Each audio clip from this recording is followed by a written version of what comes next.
Hello everyone, how are you doing? This is MD Tech here with another quick tutorial. In today's tutorial, I'm going to show you guys how to set up the Gmail mobile app to always display external images, or if you wanted to ask before displaying. Both options are covered in today's tutorial, and without further ado, let's go ahead and jump right into it.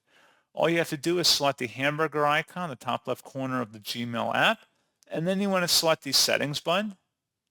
Go ahead and select your email, and then you want to scroll down where it says underneath data usage and it says images, always display external images. Go ahead and select that. If you want to always display external images, go ahead and select that option. Alternatively, you can ask before displaying external images. Also disables dynamic email. Go ahead and make your selection, and that's all you have to do.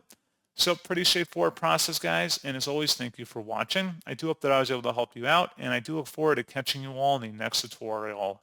Goodbye.